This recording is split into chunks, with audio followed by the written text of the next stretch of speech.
Sesungguhnya engkau wahai umat Islam hanya memberi peringatan kepada orang-orang yang berakal, yang mau mengikuti peringatan dan takut kepada Allah yang Maha Pengasih, meskipun mereka tidak melihat Allah tersebut.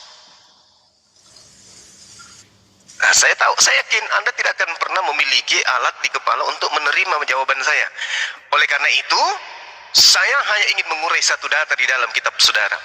Dialah satu-satunya yang tidak dapat merasakan maut.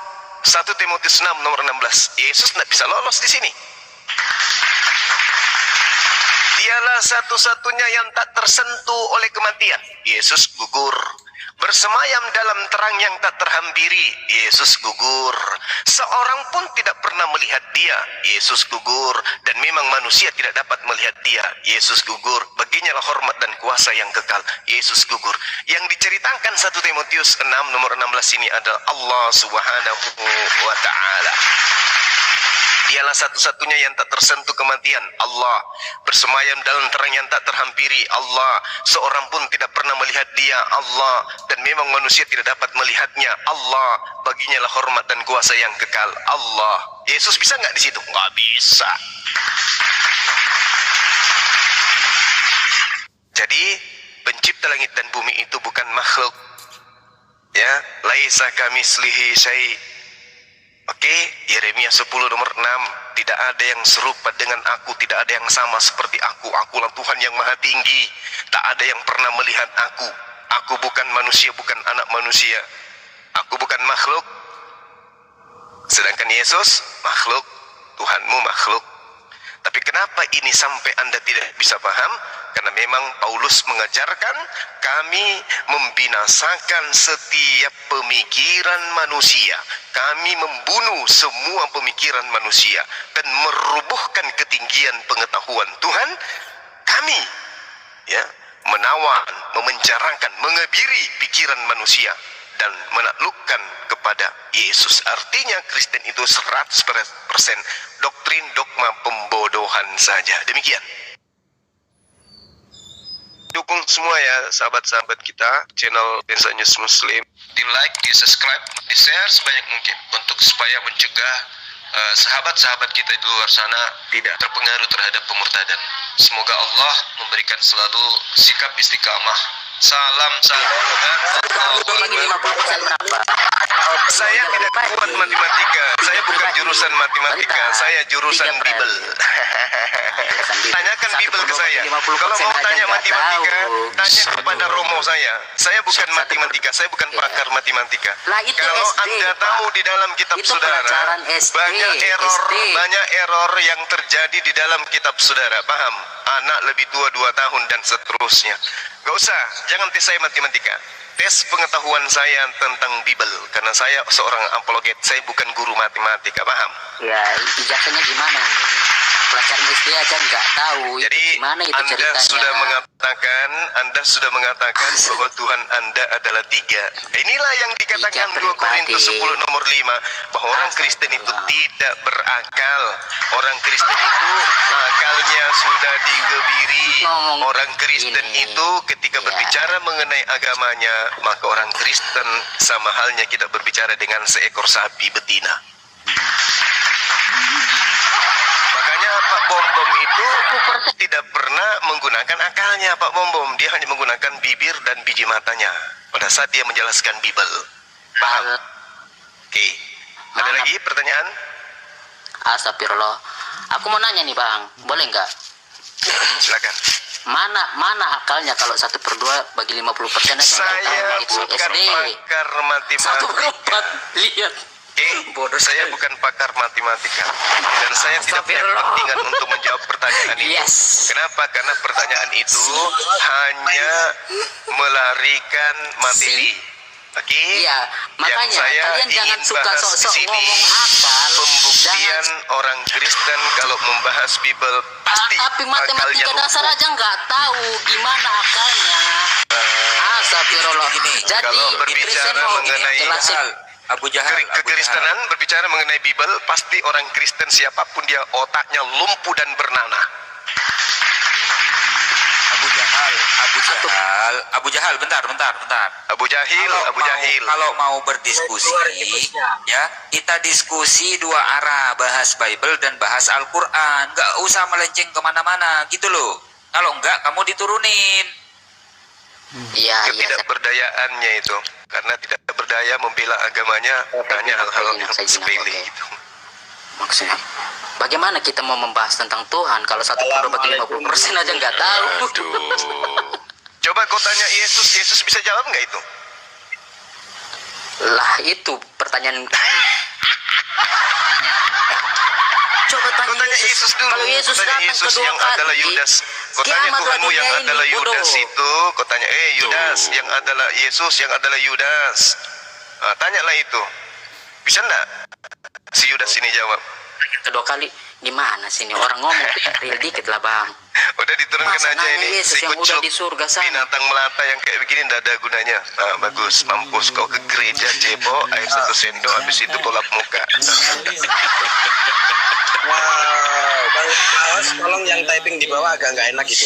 Iya, siap. Assalamualaikum warahmatullahi wabarakatuh, Mbak Natali. Waalaikumsalam warahmatullahi wabarakatuh. Assalamualaikum Bang Ini Ima. Waalaikumsalam warahmatullahi wabarakatuh. Ini apa kok kupu-kupu muncul terus ini? Kupu-kupu mana? Yang dibawa kepak-kepak nih. Oh itu ini artinya dia cinta kepada kebenaran. Oh gitu. Biarkan aja. Abu Jahil. Bang. Udah kubi. Tapi dia sudah mengakui bang. Tuhannya ada 3 Oh katanya iya, bang. dia ngaku Tuhannya 3 loh Bang. Oh iya, harus. Udah mulai bisa ngitung mereka ya. Harus mulai sehat. Jujur ya, ngaku Tuhannya 3. Iya, ngaku dia. Jarang loh mereka bisa ngitung gitu. Ini kita sapa dulu nih. Selamat pagi, Bang Dasalo.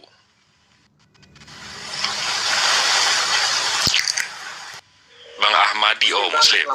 Muslim. Waalaikumsalam warahmatullahi wabarakatuh. Ada yang mau disampaikan, Bang? Ada yang mau topik yang mau diangkat? Ada yang mau ditanyain? Atau ada yang mau diajak ribut di atas ini, Bang? Salam-salamnya bang sama Bang Zuma. Oh, Siapa yang siap. ngajak ribut? Apa yang ngajak ribut? Iya, siap. Gimana, Bang? Tenang nih bisa ini duduk satu komal. Mantap. Udah gitu aja, Bang? Ya itu aja. Ya Oke, siap. disapa dulu dong Bang Zuma mumpung 1 komal bang. Katanya pengen salam-salam. Disapa dulu lah. Agak grogi nih. Gak ada namanya loh. Bisa grogi sih. Masya Allah. Kamu sang Yes. idola jadi ya. Username-nya Ahmadi, Bang. Oh iya Bang Ahmadi. Barakallah fik. Di Tokopedia dan TikTok. Ini kisah. Iya bang dari Jambi nih bang. Baik, tetap satu barisan dengan apologet Islam Indonesia ya. Oke. Wah, nervous beneran kayaknya ini. Oke, baik. Sama Ustadz Abdi loh. Oh iya. Insya Allah Bang. Insya Allah.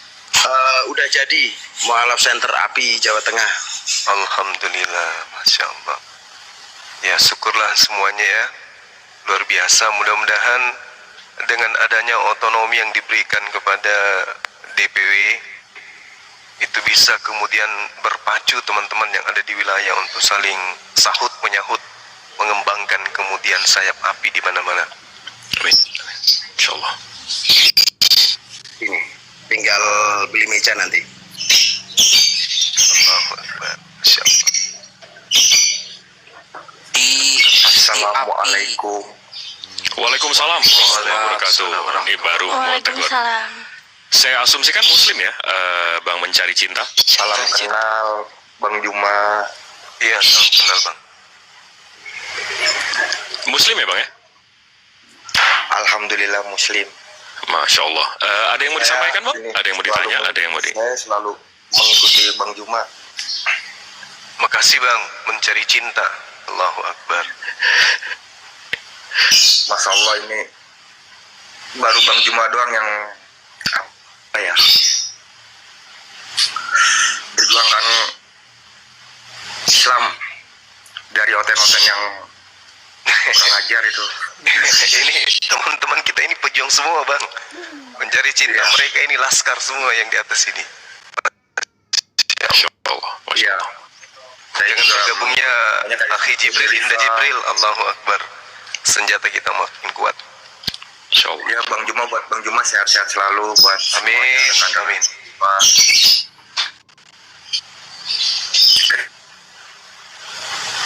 Terima kasih banyak Makasih bang.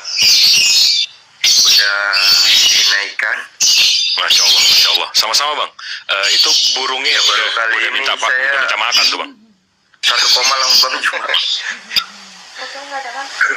Iya. Allahumma sholli ala Muhammad. Allahumma salli ala Muhammad. Assalamualaikum warahmatullahi wabarakatuh. Waalaikumsalam. Waalaikumsalam Waalaikumsalam warahmatullahi wabarakatuh. Salam kenal Bang Juma. Iya, salam kenal Bang Bani. Salam kenal pada saudara muslim semuanya. Makasih Salam banyak kenal, udah salam gabung kenal. di Komal ini. Iya. Ada Sebenarnya yang mau saya udah ada yang mau disampaikan bang? Gimana? Ada yang mau ditanyain? Iya, ada yang mau disampaikan atau ada yang dipertanyakan? sebenarnya mau sampaikan itu alhamdulillah Bang Juma menegakkan kebenaran Islam. Semoga oten-oten yang lainnya mudah-mudahan sadar. Amin. Gitu. Saya sih sebenarnya agak gugup sih sebenarnya karena saya selama ngikutin Bang Juma baru kali ini masuk Komal ini gitu loh. Masya Allah. Insya Allah. Insya Allah. Makasih Bang Bani atas dukungannya selama ini. Sehat Insyaallah, Bang selalu. Juma. Saya juga sebenarnya saya ini masuk member AFI Lampung, gabung sama Ustadz Alip dan yang lainnya.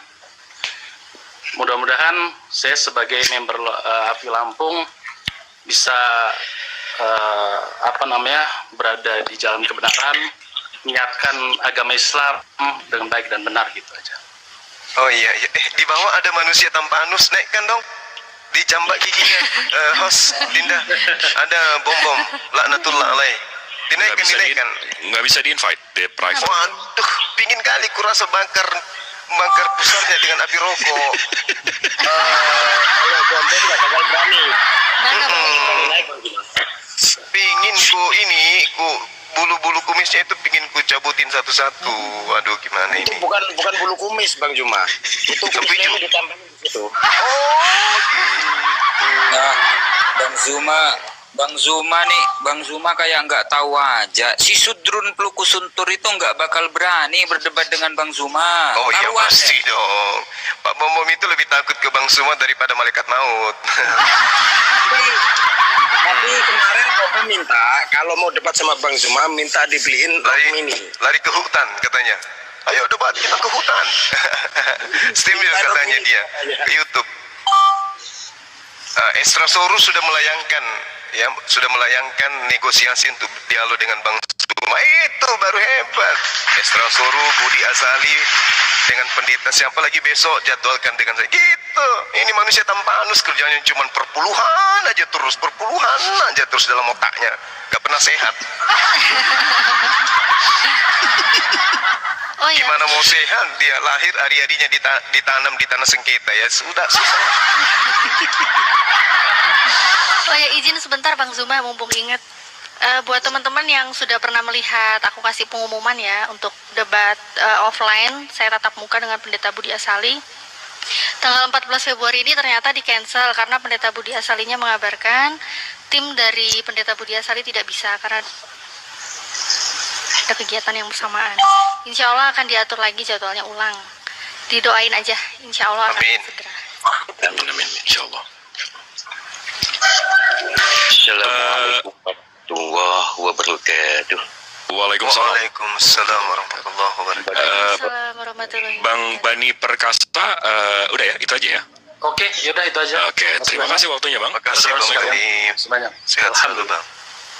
Alhamdulillah. Barakallah. Iya, gimana Bang Alex? Ada yang mau ditanyakan? Ada yang mau ini saya ngelihatnya Alex mungkin saya berpikir non Muslim, tapi begitu saya klik namanya Komarudin, namanya Salam Satu Tuhan. Alhamdulillah, saya sahibnya Jonathan Nanda juga dari Jawa Barat ya. Salam buat Gurunda Bang Juma. juga Iya bang, para iya bang. penjahit. Masya Allah. Semoga sehat dan diberkahi Allah, diridai Allah. Amin, amin ya. Amin, amin. Ini saya cari namanya bom-bom nggak bisa ditarik rupanya ya. Nggak bisa loh. Dia private, nggak bisa saya tarik. Bang Zuma. Ya tapi hari ini dia pakai celana ini loh dari Karunggoni loh, nampak dari sini loh. Iya bang Alex silakan. Ya, ayah hanya ngasih support aja, semangat selalu ya untuk memperjuangkan sabilillah, mujahid semua ya. Masya Allah. Itu aja. Amin. Salam Bang Juma dari Jawa Barat buat semua para Iya mujahid. bang. Masya Allah. Salam sama sahabat-sahabat yang ada di Jawa Barat. Kalau Amin, amin, amin. Iya. Aku lu qauli hadza fastaghfiruhu innahu wal ghafurur rahim. Assalamualaikum warahmatullahi wabarakatuh. Waalaikumsalam. Waalaikumsalam warahmatullahi Waalaikumsalam warahmatullahi wabarakatuh. Ini kayaknya muslim semua nih yang request nih. Bunda Ocha, Muhammad Irwan, Syarif. Coba di typing deh kalau ada yang non muslim yang request biar saya langsung bisa accept.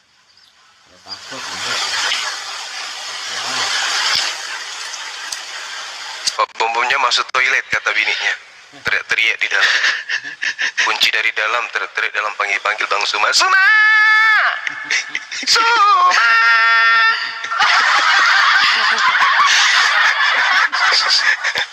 Kau membuatku tidak tidur.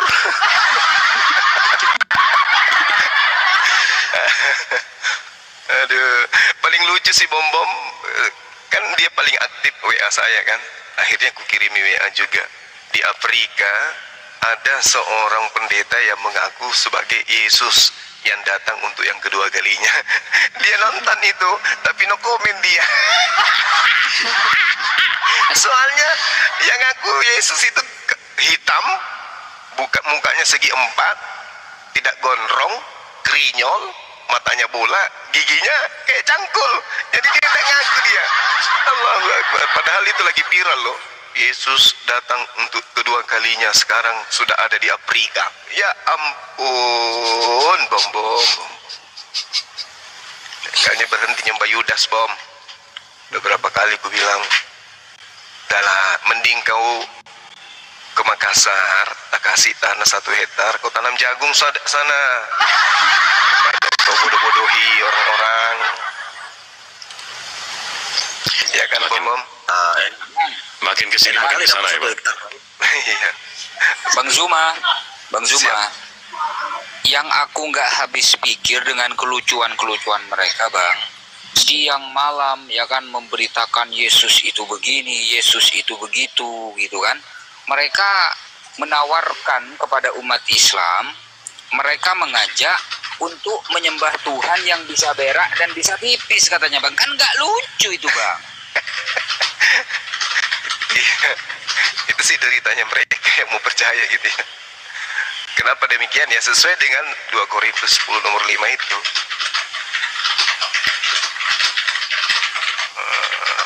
Silakan yang open naik, kita diskusi. Bang Zuma, mohon izin. Masya Allah. Masya Allah, Masya Allah. Alhamdulillah. Dikabarkan yang punya rot ini tolong dikumpulin ya, nanti dikirim ke Pak Bom. Rokmi. Allahu Akbar. Oh, Nirendra bukannya yang semalam tadi subuh saya chatting ya? Buat. Oh, beda. Kalau yang Paulus tadi lewat itu beliau tinggal. Mukhtiinan.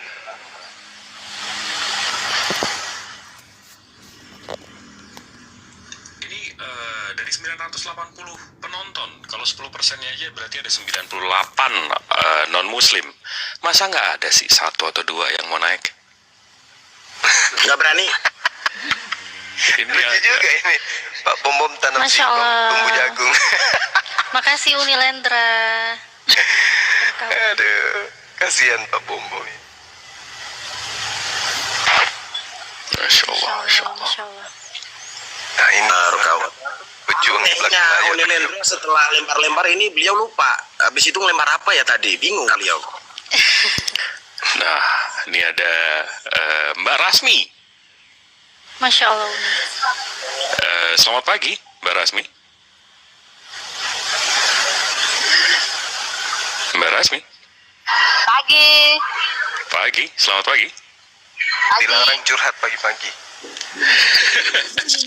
Di sini di room ini kita ada karkol. Jadi kalau Mbak Rasmi tiba-tiba merepet, kita karkol aja ya.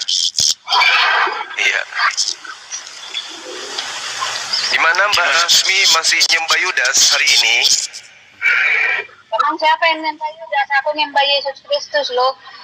Oh, Yesus itu terangkat ke langit, Bu. Kalau yang dinyangkut di salib itu bukan Yesus anak Maria, tapi Yudas Iskariot. Itu kan katamu, Yudas Bukan, itu kaidah di dalam kitabnya orang Yahudi, nggak bisa kita bantah. Kristen kan agama dari Roma, jadi nggak bisa dibantah. Ajaran Yahudi dulu didudukkan.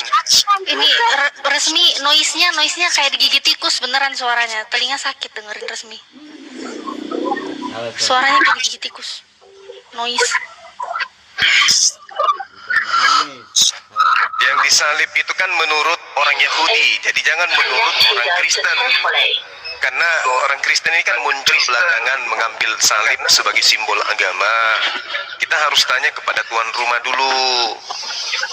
Ulangan 27 nomor 25, terkutuklah orang yang menerima suap untuk membunuh manusia yang tidak bersalah. Nah, ini kalau kita berbicara mengenai internal Yahudi, siapa yang terkutuk disebabkan karena menyerahkan orang yang tidak bersalah kepada tentara Romawi. Itu dulu jawab. Karena kita tidak berbicara mengenai Kristen, kita berbicara mengenai salib.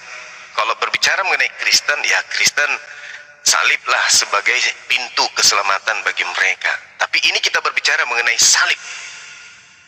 Tuhan berkata di dalam Ulangan 21 nomor 23, orang yang disalib terkutuk oleh Tuhan, jangan kau biarkan mayatnya semalam-malaman, apalagi sampai menyentuh tanah. Ini manusia terkutuk yang digantung Tuhan karena terkutuk. Ini siapa ini? Ini Yesus nggak mungkin. Yesus mana ada pernah dikutuk sama Tuhan? Nggak mungkin.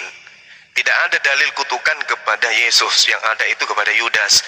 Kenapa Yudas terkutuk? Karena di Yohanes 12 nomor 6, Yudas sering mencuri uang kas agama.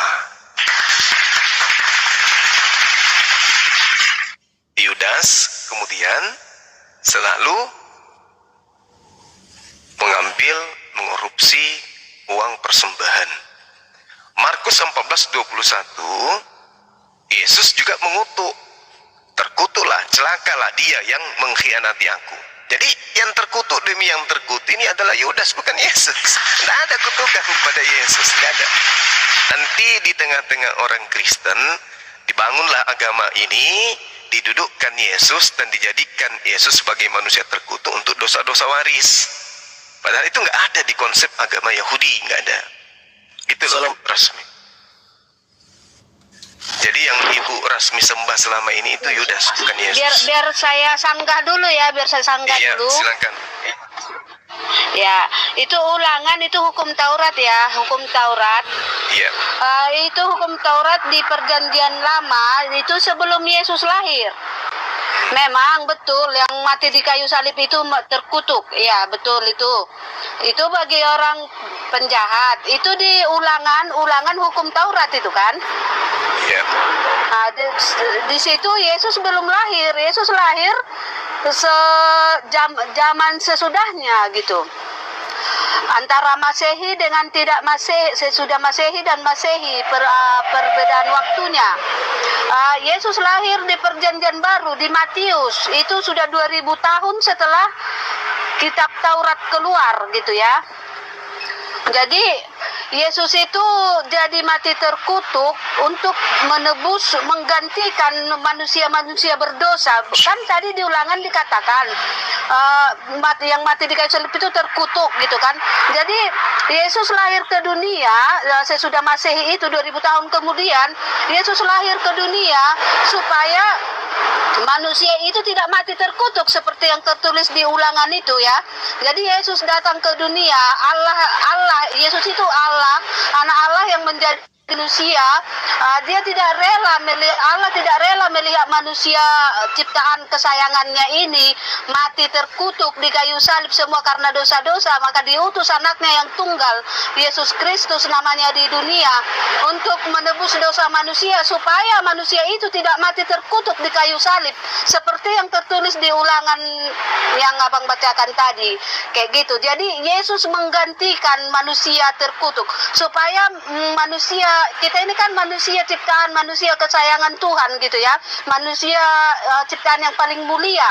Jadi supaya tidak terkutuk, jadi dia mengutus anaknya yang tunggal untuk membawa umat manusia ke jalan yang benar. Jadi Yesus yang menanggung itu semua gitu. Keterkutukan manusia berdosa itu Yesus yang menggantikan, gitu ceritanya Bang Juma. Oke, saya menghargai Bu. Yang Ibu ceritakan ini agama Kristen. Agama Kristen yang mengambil tragedi penyaliban yang terjadi di tengah-tengah Bani Israel. Andai saja penyaliban itu terjadinya di Vatikan atau di Roma, Ibu bisa berasumsi seperti itu. Karena yang Ibu jadikan sandaran mengatakan hal yang tadi, itu adalah perjanjian baru kan? Nah, perjanjian baru itu kitabnya orang Roma. Perjanjian baru itu bukan kitabnya orang Yahudi. Kitabnya orang Yahudi itu perjanjian lama, dan kejadian penyaliban itu terjadi di tengah-tengah orang Yahudi. Maka hukum yang berlaku adalah hukum perjanjian lama. Hukum perjanjian baru itu nanti setelah beratus tahun setelah Yesus itu terangkat ke langit. Nah, ini yang Ibu harus pahami. Yudas orang Yahudi, Yesus orang Yahudi. Perjanjian lama milik Yahudi, orang yang digantung di atas tiang salib oleh Tuhan adalah orang Yahudi. Tidak ada kaitannya dengan orang non-Yahudi, tidak ada kaitannya dengan orang Kristen.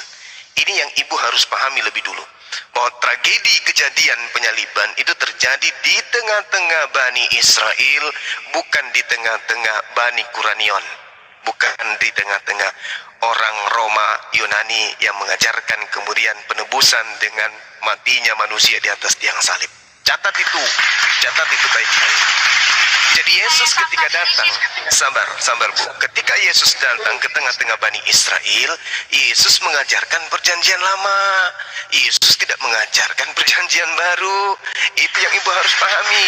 Kitabnya Ibu perjanjian baru itu milik orang Kristen di Roma dan Yunani, sampai ke Belanda, sampai ke Indonesia. Itu bukan kitabnya orang Yahudi. Maka untuk mengetahui titik kebenaran siapa yang disalib, saya ulang, maka untuk mengetahui kebenaran siapa yang disalib, tanyakan kepada yang punya rumah, tanyakan kepada tuan rumah, tanyakan kepada yang pemilik perjanjian lama. Siapakah yang disalib menurut perjanjian lama? Jangan disalib menurut perjanjian baru. Kalau disalib menurut perjanjian baru pasti Kristen, pasti Yesus. Kenapa? Karena orang-orang Roma menginginkan Tuhan datang dalam rupa manusia, mati untuk menebus dosa-dosa mereka. Itu adalah orang Kristen, beda. Tetapi tragedi ini terjadi di tengah-tengah orang yang menganut ajaran perjanjian lama. Artinya kaidah yang muncul adalah terkutuklah orang yang menerima suap. Ini berlaku pada zaman Yudas, berlaku pada zaman Yesus. Lalu kemudian orang yang makan suap ini akan dijadikan sebagai pengganti orang yang jujur.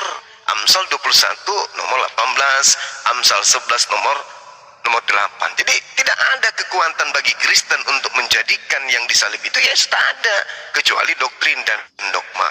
Ingat, Yesus berkata di dalam Markus 14:21, terkutuklah, celakalah dia yang mengkhianati aku. Yudas celaka. Kenapa Yudas celaka? Matius 26 nomor 15, karena Yudas menerima suap.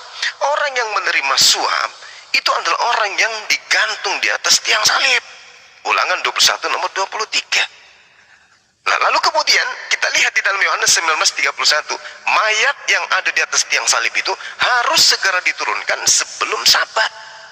Berarti yang mati di atas tiang salib ini adalah orang yang mati dihukum terkutuk oleh Tuhan Elohim. Kenapa? Karena dia makan suap. Pertanyaannya, siapa yang makan suap? Yesus atau Yudas? Silakan.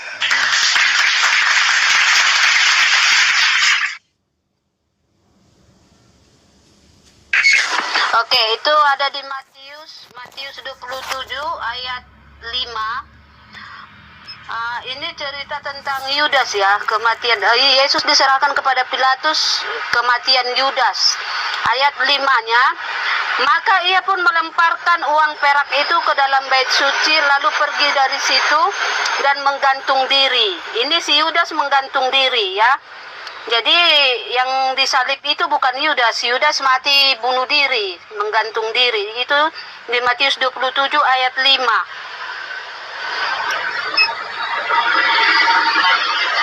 Ada lagi?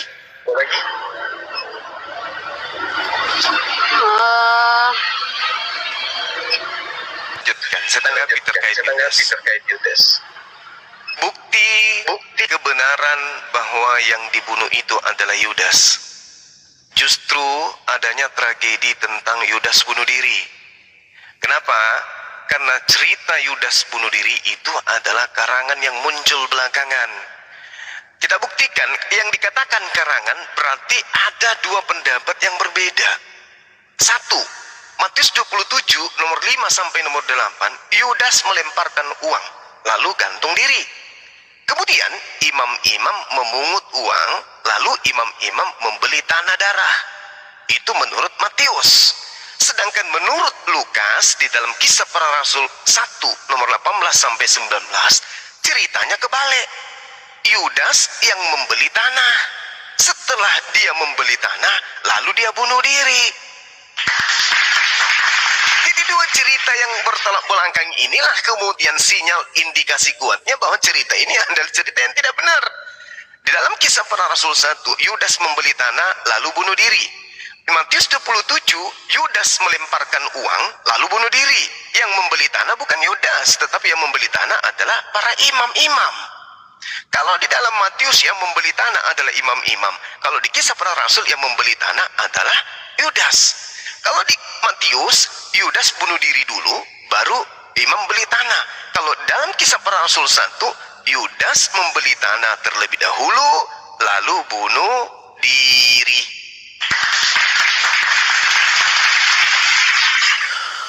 Waduh, beliau hilang dari lane.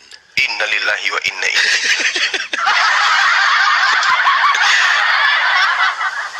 Ya, semoga materi ini bisa membuat teman-teman Kristen yang selama ini ada keraguan di dalam dirinya ya.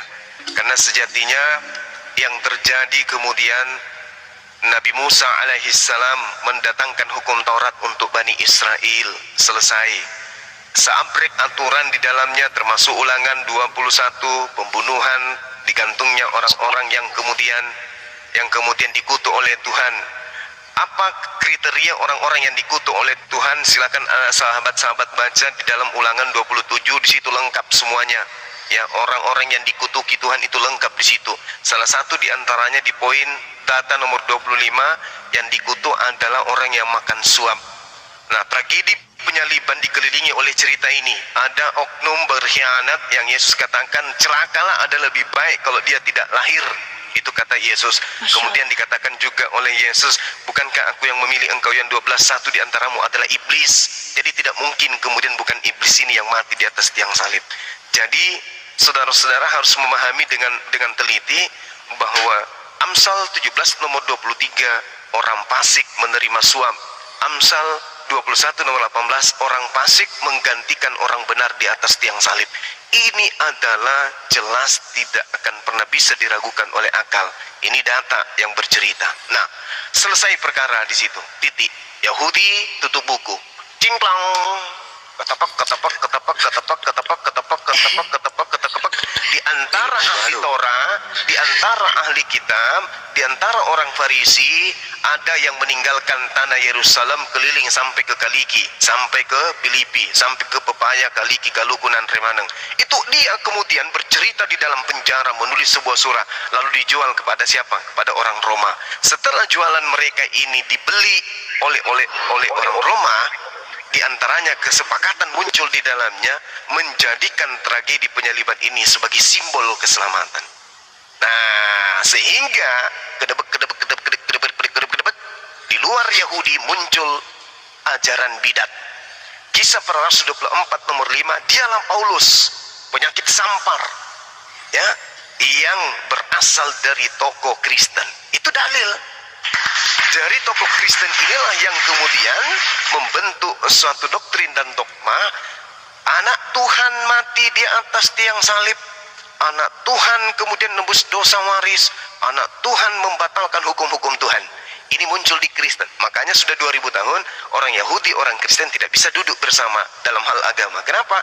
Karena Kristen agamanya paganisme, sementara Yahudi adalah agama tauhid. Ini yang perlu dipahami oleh teman-teman Kristen awam yang ada di bawah. Jadi jangan Anda mengatakan Bang Suma ini penyesat. Tidak, saya meluruskan. Karena kedatangan Islam memang untuk meluruskan. Tidak ada yang disalib. Nabi Isa nggak ada disalib. Orang yang datang mengajarkan hikmat Injil itu tidak disalib. Yang disalib berdasarkan kitabnya Yahudi adalah Yudas Iskariot. Jadi yang disembah adalah Yudas. Demikian. Sebentar, aku izin tanya dulu. Itu suara ketebak itu apa itu, Bang? Itu Paulus naik keledai meninggalkan Yerusalem menuju Papua menemui bom-bom. Sebelum kita tanya Bu Rasmi, kita sapa dulu. Assalamualaikum warahmatullahi wabarakatuh. Uni Rifa. Cuma nanya Bang, Ya. itu kejadian penangkapan itu kan ada salah satu si Anu itu namanya, yang nggak jelas namanya itu, dia kan menanggalkan kain lenan ya kan. Terus dia berbugil ria. Pertanyaan saya itu waktu bugil ria tuh nggak ada orang yang kayak heboh gitu Bang? Atau gimana coba? Nggak ngotak aku Bang ngebayangin itu. Coba Bang cerita. Pertanyaannya salah. Pertanyaannya ketika Yesus terangkat ke langit, dia menggunakan pakaian atau telanjang. Ya kan? Itu dia kan.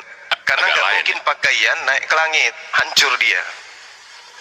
Dan gini juga Bang, kan ketika si orang ini membuka pakaiannya dan dia berbugil ria pada waktu itu, pertanyaan saya, emang kenapa dia seperti itu gitu? Emang dia bisa ngilang kalau dicopot pakaiannya gitu? Itu indikasi kepada orang-orang yang beriman.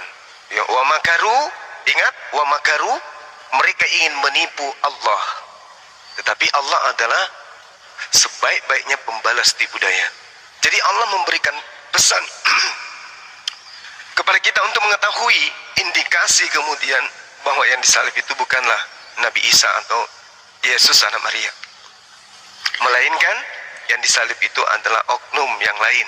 Karena yang menggunakan kain lenan pada saat itu hanya Yesus, sedangkan yang lari meloloskan diri adalah orang yang menggunakan kain lenan.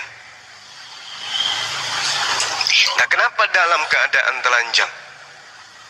Ya mungkin pada saat itu nggak ada AC kali, panas kali di sana waktu itu. Atau kain lenannya ini bisa membuat kaki agak berat lari, berat. Nah, itu dia. Di kain lenannya ada semut.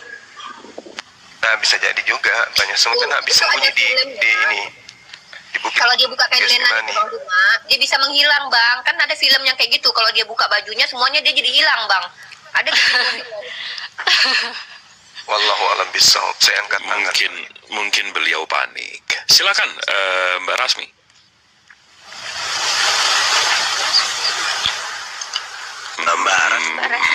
Mbak Rasmi monitor, jangan traveling gara-gara ini ya, bugil ya. Oke, satu bukti yang saya tunjukkan kalau Yesus yang disalib di Matius 26 ayat 21, di situ Yesus sudah memberitahu kepada ke-12 muridnya, ayat 21-nya baca aja ya. Yesus sudah memberitahu kalau muridnya itu, di antara muridnya yang akan menyerahkan Yesus. Ayat 21-nya ya. Dan ketika mereka sedang makan, ia berkata, maksudnya ini Yesus berkata, aku berkata kepadamu, sesungguhnya seorang di antara kamu akan menyerahkan aku. Dan dengan hati yang sangat sedih, berkatalah mereka seorang demi seorang kepadanya, bukan aku ya Tuhan. Ia menjawab, dia yang bersama-sama dengan aku mencelupkan tangannya ke dalam pinggan ini, dialah yang akan menyerahkan aku. Di situ waktu Yesus makan Paskah dengan murid-muridnya, Yesus sudah memberitahukan kepada ke-12 muridnya kalau salah satu dia yang mencelupkan tangannya ke dalam pinggan itu, dialah yang menyerahkan Yesus kepada orang Farisi. Di situ kan Yesus, di situ ada bukti satu yang berkhianat. 11 murid lagi kan sudah menyaksikan, di situ Yesus sudah memberitahukan sendiri gitu kan. Terus masalah yang Yesus pakai lenan itu yang abang bilang, di situ Yesus membasuh kaki murid-muridnya. Di situ Yesus juga belum disalib di situ ya bang. Yesus membasuh kaki muridnya itu sebelum disalib, sebelum makan Paskah. Di situ Yesus memakai lenan karena membasuh kaki muridnya itu dia dengan air, makanya dia pakai lenan. Bukan waktu melarikan diri waktu disalib ya bang ya. Itu salah abang itu. Oke. Guru semua, saya mohon undur diri dulu. Assalamualaikum warahmatullahi wabarakatuh. Waalaikumsalam. Waalaikumsalam warahmatullahi wabarakatuh. Waalaikumsalam warahmatullahi. Jadi kalau ibu menggunakan Matius 26 untuk menyangga, saya luruskan bu ya. Tolong gunakan akal dalam hal ini. Ibu membawa Matius 26, oke, kita hargai. Nomor 21, baik, kita hargai. Tapi ibu harus melihat di data selanjutnya perkataan Yesus, data 24. Anak manusia memang akan pergi sesuai dengan yang ada tertulis tentang dia. Artinya, Yesus sedang membahas dan menyatakan apa yang tertulis tentang dirinya. Nah, sekarang yang tertulis bahwa dia akan mati menebus dosa manusia, itu tertulis di mana? Tidak ada tertulis yang seperti itu, nggak ada. Nanti tertulis setelah muncul perjanjian baru. Sedangkan yang Yesus katakan sudah tertulis, berarti tertulisnya di perjanjian lama. Kalau tertulisnya di perjanjian lama, berarti yang tertulis itu di dalam apa? Di dalam Amsal 21 nomor 18.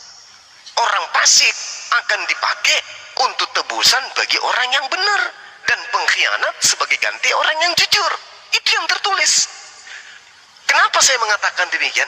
Karena Yesus berdoa setelahnya. Coba ibu lanjutkan di data nomor 39.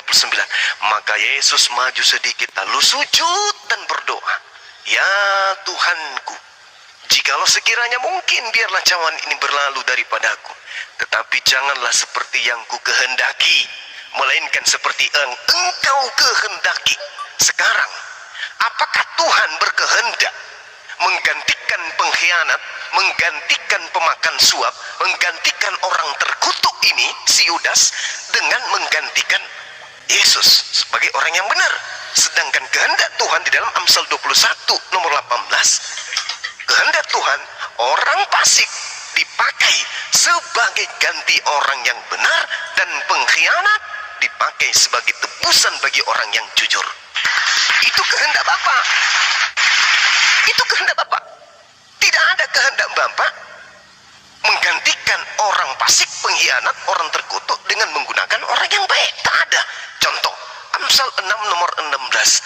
6 kekejian, 6 perkara yang dibenci oleh Tuhan. Bahkan 7 kekejian di dalam hatinya. Salah satunya adalah membunuh orang yang tidak bersalah. Berarti kehendak Tuhan adalah jangan membunuh orang yang tidak bersalah, karena membunuh orang yang bersalah adalah kekejian dan perkara yang dibenci oleh Tuhan. Amsal 6 nomor 16. Keinginan Tuhan itu apalagi? Kehendak Tuhan apalagi? Di dalam Keluaran 23 nomor 7. Jangan kau membunuh orang yang tidak bersalah, jangan kau membunuh orang yang benar.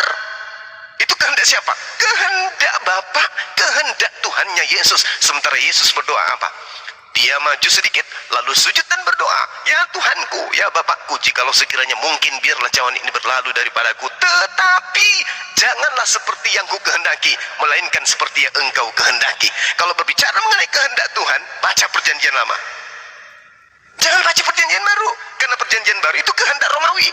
Perjanjian baru itu kehendak Paulus. Dengan matinya Yesus di atas tiang salib, dia telah membatalkan hukum Taurat beserta segala ketetapannya. Itu keinginan, itu kehendak Paulus. Sedangkan Yesus berdoa bukan kehendak Paulus, tapi kehendak Bapa yang terjadi. Makanya di dalam Ibrani 5 nomor 7, sebagai manusia, Yesus telah mempersembahkan doa yang sungguh-sungguh kepada Bapa yang bisa menyelamatkannya dari maut, dan atas kesalehannya doanya dikabulkan. Jadi tak ada alasan untuk membunuh Yesus. Dia orang benar.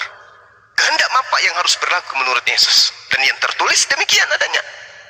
Belum ada tertulis tertulis Yesus mati bangkit pada hari itu, belum ada tertulis itu. Bukti Lukas 24 nomor 44, 45, 46. Di situ Lukas mengarang cerita. Ada tertulis tentang Yesus di dalam Taurat bahwa Yesus akan mati dan bangkit pada hari ketiga. Ternyata setelah kita cari di dalam Taurat, tidak ada itu tertulis. Artinya yang tertulis adalah jangan kau membunuh Yesus, jangan kau membunuh anak Maria, sebab Yesus adalah orang suci, sebab Yesus adalah orang kudus. Orang kudus haram hukumnya dibunuh menurut Tuhan. Di mana Yesus dikatakan sebagai hamba yang kudus? Baca Kisah Para Rasul 4 nomor 27 sampai nomor 30. Dia adalah hamba Tuhan yang kudus. Berarti Yesus tidak boleh dibunuh. Maka ketika digiring kemudian Yesusnya ke pembantaian, disitulah terjadi tragedi penggantian orang yang diserupakan, dan yang lari telanjang bulat itu adalah Yesus anak Maria. Demikian.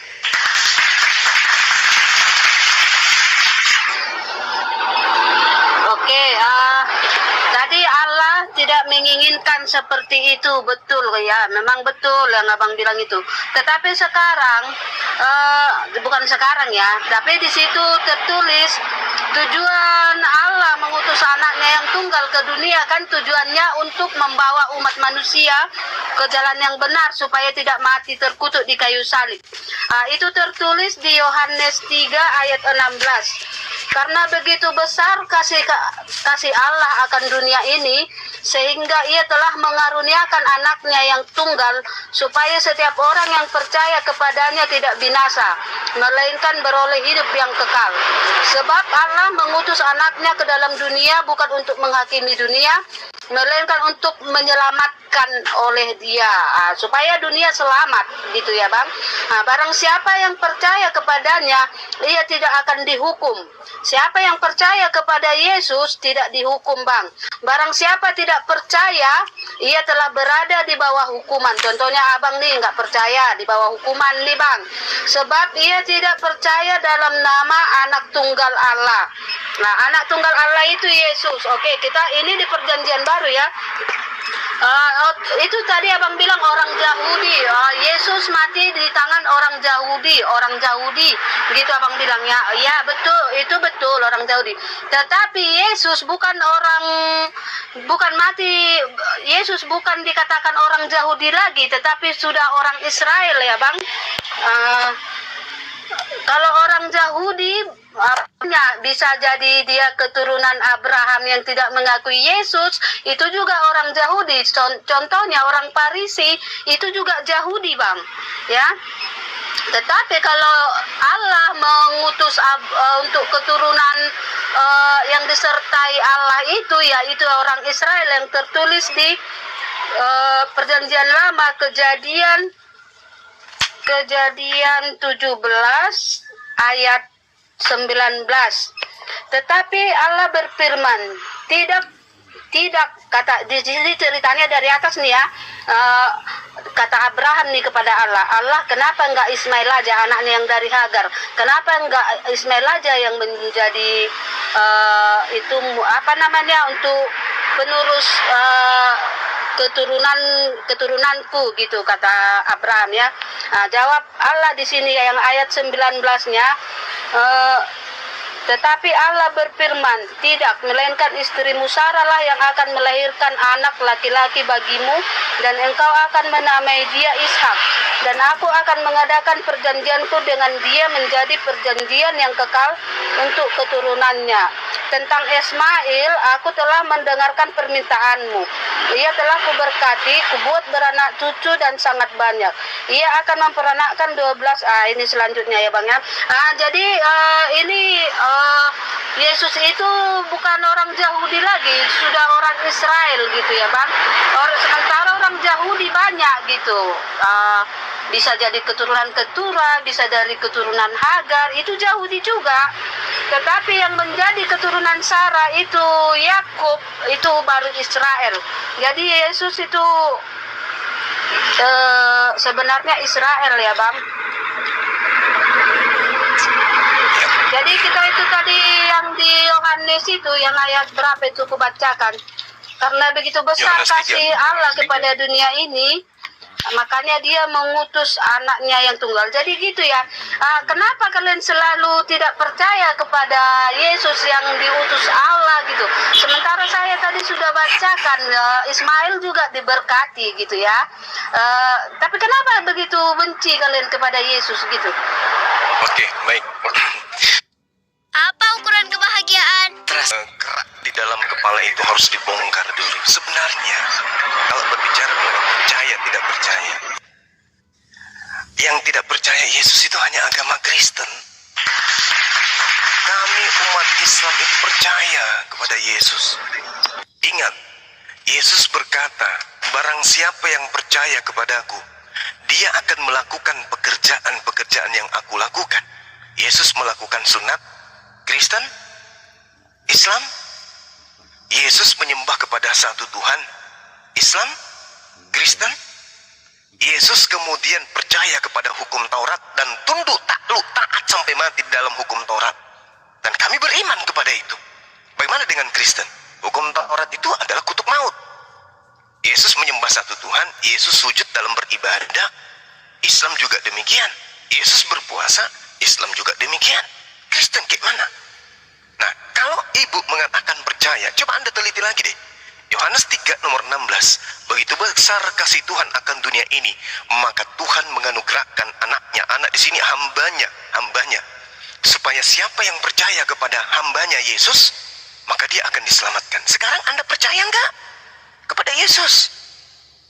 Yesus mengatakan kehendak Bapa yang terjadi ada tertulis tentang dia. Kenapa tidak percaya kepada Yesus? Yesus mengatakan dirinya berdoa, doanya dikabulkan. Kenapa Anda nggak percaya? Apa yang aku minta kepada Bapak, Bapak akan mengabulkan. Kenapa Anda tidak percaya? Berarti pada saat Yesus berdoa untuk diselamatkan, berarti Bapak menyelamatkan dia. Kenapa ibu tidak percaya?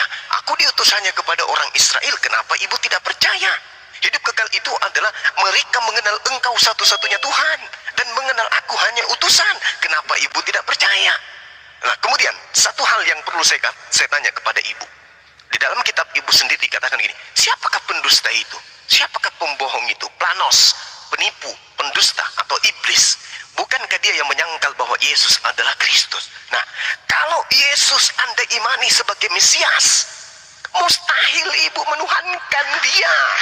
Mustahil ibu menjadi Kristen kalau ibu mengimani Yesus sebagai Mesias. Mustahil ibu menjadi Kristen. Mustahil. Mustahil. Kenapa? Mesias itu adalah manusia dan tidak pernah berubah menjadi hewan, tidak pernah berubah menjadi tumbuhan, tidak pernah berubah menjadi binatang, tidak pernah menjadi malaikat, apalagi berubah menjadi Tuhan. Yang namanya Mesias, manusia yang diurapi. Bukankah dia yang menyangkal bahwa Yesus adalah manusia yang diurapin?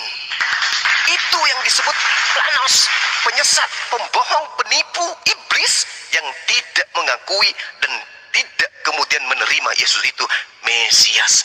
Ibu mengatakan Yesus adalah Mesias, Yesus adalah Kristus. Ibu mengaku, tapi dengan mulut. Sedangkan hati dan iman ibu tidak mengakui itu. Ibu mengakui Yesus itu adalah Tuhan yang datang dalam rupa manusia. Berarti ibu ini pembohong. Mulut mengatakan A, hati mengatakan C. Berarti cocoklah, Anda adalah pendusta. Siapakah pendusta itu? Bukankah dia yang menyangkal bahwa Yesus itu adalah Mesias?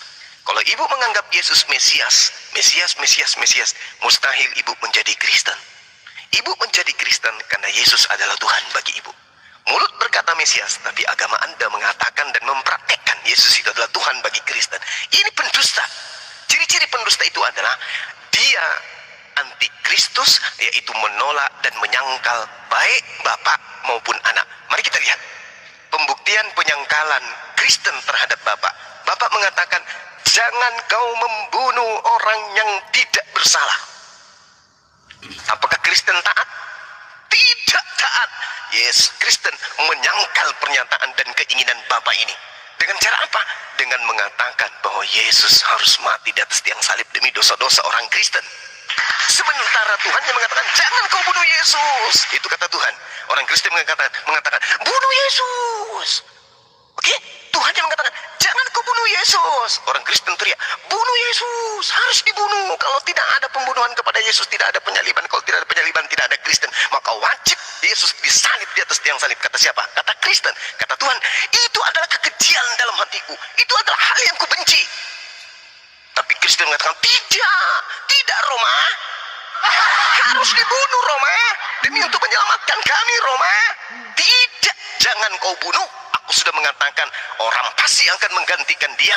Tidak Roma, harus mati. Kalau tidak Pak Bom tidak punya Tuhan. Dan menyangkal anak. Yesus mengatakan, aku diutus hanya kepada domba yang sesat dari umat Israel. Lagi-lagi Kristen muncul. Tidak, kamu juga diutus untuk orang Indonesia. Oh tidak, kamu diutus untuk orang Batak, untuk orang Papua, untuk orang Toraja. Tidak, sekali lagi. Bahkan aku berpesan kepada ke-12 muridku, jangan engkau ke bangsa lain, tapi pergilah kepada domba-domba yang sesat dari umat Israel.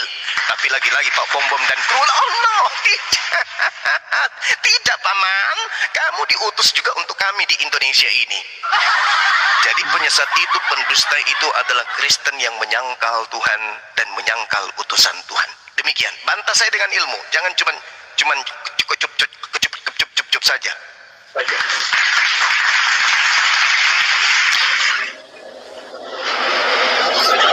Nah, oke ya Bang, ini buka di Matius 1.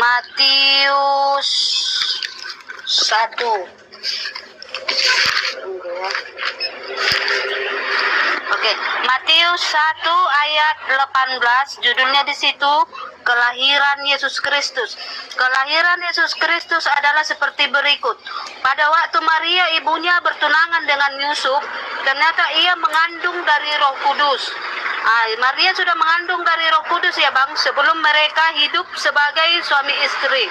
Karena Yusuf suaminya seorang yang tulus hati dan tidak mau mencemarkan nama istrinya di muka umum, ia bermaksud menceraikannya dengan diam-diam.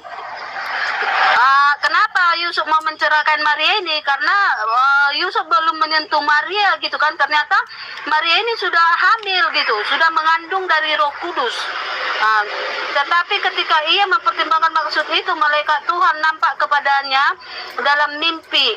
Ini malaikat Tuhan datang ke mimpi Yusuf dan berkata, Yusuf anak Daud, janganlah engkau takut mengambil Maria sebagai istrimu, sebab anak yang di dalam kandungannya adalah dari Roh Kudus. Ia akan melahirkan anak laki-laki dan engkau akan menamai dia Yesus, karena dialah yang akan menyelamatkan umatnya dari dosa mereka. Jadi anak yang dikandung Maria ini adalah dari Roh Kudus ya Bang, bukan dari hasil hubungan suami istri gitu. Karena di situ Maria masih perawan tapi sudah mengandung dari Roh Kudus. Jadi Yesus itu bukan utuh manusia, tetapi Yesus itu dikandung dari Roh Kudus dalam artian Allah mengutus anaknya yang tunggal. Ini dia ya kan Bang. Dikandung dari Roh Kudus. Jadi dia bukan manusia, memang betul-betul manusia, bukan. Jadi Yesus ini Allah, anak Allah yang menjadi manusia. Makanya dia dikandung oleh perawan suci Maria. Kalau manusia ya hubungan badan gitu ya Bang ya. Tetapi ini bukan. Itu tandanya, itu satu ciri-cirinya kalau anak Allah itu menjadi manusia. Dia bukan hasil hubungan suami istri seperti manusia asli gitu, tetapi Allah yang menjadi manusia gitu. Terus yang abang bilang tadi apa tadi abang bilang, kenapa kalian tidak percaya gitu kalau Yesus itu apa tadi abang bilang?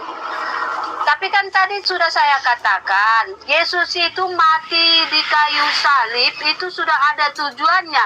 Karena Yesus itu anak Allah, dia sudah ditugaskan dari sorga, dia datang dari sorga, dia sudah membawa pesan, sudah membawa perintah dari Allah Sang Pencipta, membawa perintah dari Allah Sang yang Maha Kuasa untuk dijalankannya di bumi gitu. Jadi dia hanya menjalankan gitu loh Bang. Allah mengutus dia untuk mati di kayu salib. Tujuannya dia mati 3 hari di perut bumi itu untuk turun ke alam maut, ke neraka. Itu lebih jelas artinya ya, alam maut itu ke neraka. 3 hari dia mati di perut bumi melawan iblis. Iblis mati dikalahkan di alam maut. Makanya umat Kristen itu bisa dia selamat dari neraka. Makanya umat Kristen itu bisa dia langsung masuk surga gitu Bang. Itu tujuannya mati. Memang sudah itu perintah dari Allah yang Maha Kuasa. Sudah seperti itu perintah yang harus dijalankan Yesus gitu. Bukan masalah kenapa tidak percaya kalau dia itu berkuasa. Kenapa tidak percaya? Apa Abang bilang tadi Mesias? Tapi memang seperti tadi itu yang Abang bacakan sudah tertulis. Iya betul sudah tertulis. Karena Yesus itu dikandung dari Roh Kudus, dia datang dari surga, dia bukan datang dari dunia gitu. Jadi dia sudah membawa perintah dari Allah yang Maha Kuasa. Dia harus seperti itu gitu. Dia hanya menjalankan. Kan Abang tadi kan sudah kita baca, karena begitu besar kasih Allah akan dunia ini, maka Allah mengutus anaknya yang tunggal. Tujuannya seperti itu. Dia lahir ke dunia, anak Allah itu tadi lahir menjadi manusia supaya dia bisa membawa umat manusia ke jalan yang benar. Setelah itu dihianati muridnya Yudas Iskariot yang memang Yesus katakan muridnya ada setan. Ya tadi sudah kita bacakan, memang seperti itulah proses perintah dari Allah yang Maha Kuasa itu supaya Yesus mati, dan sewaktu dia mati, dia 3 hari di perut bumi, dia turun ke alam maut untuk mengalahkan iblis. Sesudah iblis kalah, baru dia terbelah lah. Itu tertulis di mana itu?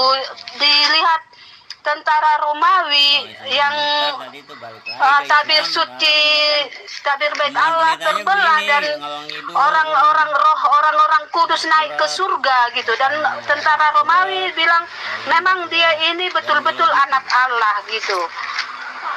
Tujuannya itu Bang, bukan karena bukan karena lemah, memang perintah dari Allah yang Maha Kuasa seperti itu gitu. Dan ternyata Yesus mampu untuk menjalani itu gitu. Maka setelah dia mampu menjalani itu, makanya dia memang betul lah dia itu Tuhan Sang Juru Selamat gitu Bang. Gitu ceritanya. Gantian ya Bu ya, gantian ya. Oke. Jadi baik Bu Rasmi, saya hargai itu iman Ibu. Apa yang saya katakan di awal perjumpaan kita tadi, antara penyaliban di tengah-tengah orang Yahudi itu konsepnya berbeda. Yang disalib, yang digantung, orang terkutuk, orang yang dimurkai oleh Tuhan. Kristen muncul kemudian merubah pola itu. Yang mati di atas tiang salib bukan orang terkutuk, tapi orang yang suci. Jadi terbalik nih antara ajaran Tuhan yang datang kepada Bani Israel dan ajaran Kristen yang datang ke Indonesia. Itu berbeda.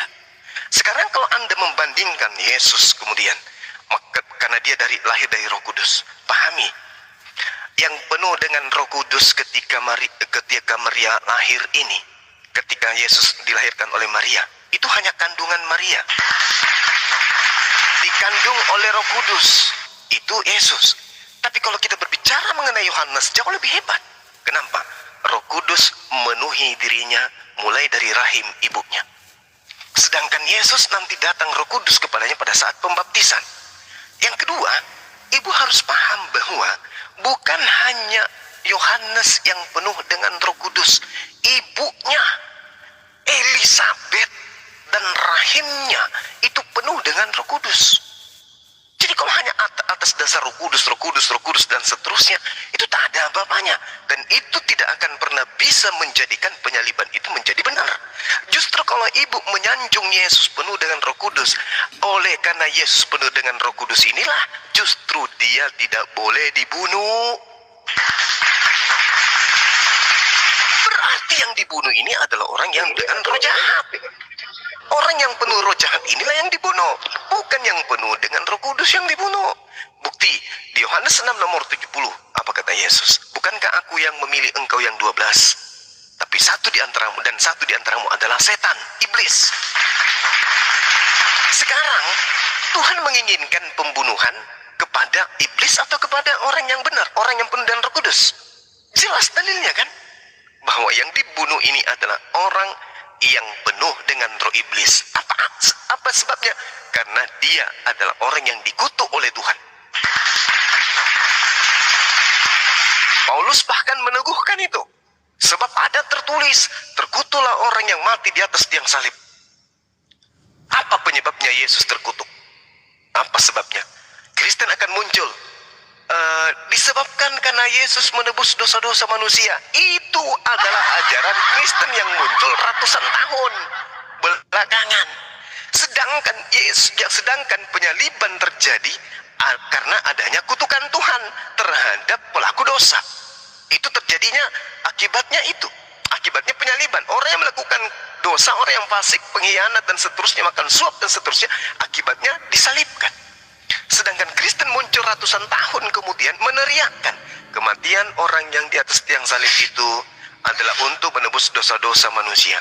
Sejak kapan Tuhan mengajarkan dosa manusia dihapuskan dengan cara membunuh orang yang suci?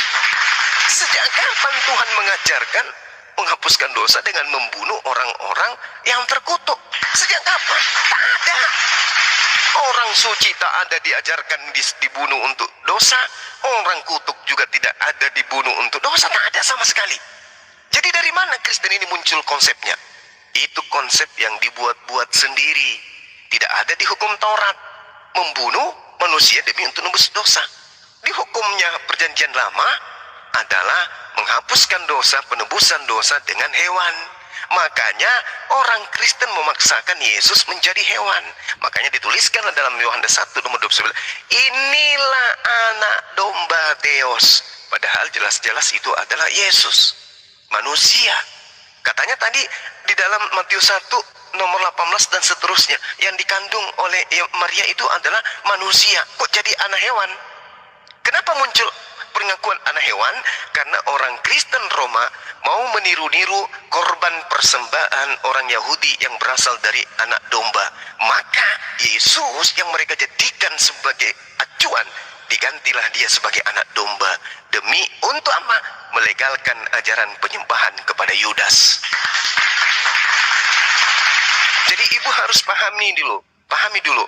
Kitabnya orang Yahudi dengan tragedi penyaliban, Anda harus pisahkan dengan kitabnya orang Kristen perjanjian baru dengan tragedi penyaliban. Pisahkan konsepnya, jalan ceritanya, alur beritanya, dasar pijakan penyalibannya, akibat dari penyaliban, untuk apa dia disalibkan, terus keikutsertaan Tuhan dalam penyaliban, keikutsertaan kemudian orang-orang yang ada di sekeliling dalam penyaliban.